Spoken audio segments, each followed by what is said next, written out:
காத்திருப்பு குறை தீர்க்கும். யோவான் 2:4. அதற்கு இயேசு, ஸ்திரீயே, எனக்கும் உனக்கும் என்ன? என் வேலை இன்னும் வரவில்லை என்றார். வாழ்க்கை பயணத்திலே பல்வேறு விதமான குறைவுகளோடு ஓடிக்கொண்டிருக்கிறோமோ, ஏராளமான குறைவுகளினால் நம்முடைய வாழ்க்கை பயணம் தடைபட்டு கொண்டிருக்கிறதோ, ஐயோ, இந்த உலகத்தில் வாழ்வதை விட என் வாழ்வை முடித்துக் கொள்ளலாம் என்ற நினைவோடு வாழ்ந்து கொண்டிருக்கிற அநேகரை பார்க்க முடிகிறதே. குறைவுகளை நிறைவாக்குகிற ஆண்டவராகிய இயேசுவின் கரத்தில் கொடுத்துவிட்டு அவருடைய பாதபடியிலே காத்திருப்பதற்கு இன்றைக்கு நாம் மறந்து போய்விடுகிறோமே. யோவான் 2:3 இப்படியாய் சொல்லுகிறது. திராட்சரசம் குறைவுபட்ட பொழுது இயேசுவின் தாய் அவரை நோக்கி, அவர்களுக்கு திராட்சரசம் இல்லை என்றால், இல்லை இல்லை என்று சொல்லுகிற நாவைத்தான் இன்றைக்கு பார்த்து கொண்டிருக்கிறோம். இயேசு இல்லாதவைகளை இருக்கிறவைகளைப் போல பெயர் சொல்லி அழைக்கிறவர். அவருடைய கரத்திலே கொடுத்து விட்டதால் எனக்கு இனி பயம் இல்லை என்று சொல்லி நேர்மறையான வார்த்தைகளை வெளிப்படுத்தும்படியாய் ஆண்டவர் விரும்பி நம்மோடு இடைபெற்றுக் கொண்டிருக்கிறார். அடுத்த வசனம் சொல்லுகிறது, எனக்கும் உனக்கும் என்ன?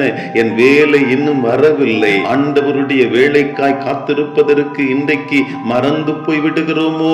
இன்றைக்கு அவசரப்படுகிறோமோ? நிதானத்தை இழந்து விடுகிறோமோ? பிரசங்கி 3:2 எழுதப்பட்டிருக்கிறது, இறக்க ஒரு காலம் உண்டு, இறக்க ஒரு காலம் உண்டு, நட ஒரு காலம் உண்டு, விட்டதை பிடுங்க ஒரு காலம் உண்டு. அவர் சகலத்தையும் அதினதின் காலத்தில் நேர்த்தியாய் செய்கிறவர், செய்து கொண்டிருக்கிறவர்.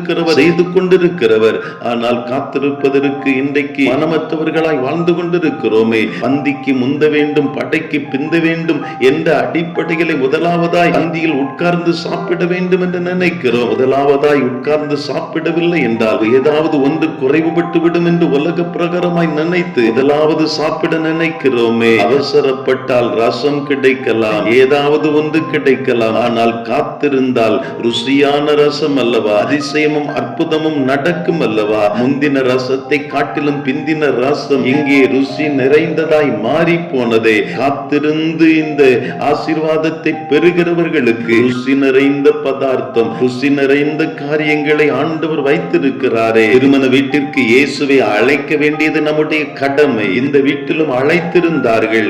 அதே போல வாழ்க்கை பயணத்திலும் இயேசுவை அமர வைத்துக் கொள்வது நம்முடைய கடமை அல்லவா. இந்த வாழ்க்கை பயணத்திலே இயேசுவை ஏற்றி வைத்துக் கொண்டு பயணிப்போம் என்று சொன்னால் அதினதின் காலத்தில் அற்புதங்களை செய்து, அதிசயங்களை செய்து, அற்பமான தண்ணீரை கொண்டு அற்புதமான ரசமாய் மாற்றி தந்து நம்முடைய வாழ்வை செழிப்பாய் மாற்றுகிறவர், விசாலத்துக்கு கொண்டு வருகிறவர், உலகிற்கு பிரயோஜனமாய் நம்மை நடத்தி செல்லுகிறவர் அவர் அல்லவா. அவருடைய கரத்திலே ஒப்பு கொடுக்கலாம். இயேசுவை எங்களுடைய கரத்திலே தருகிறோம். உம்முடைய பாதபடியிலே காத்திருப்பதற்கு எங்களை ஒப்பு கொடுக்கிறோம்.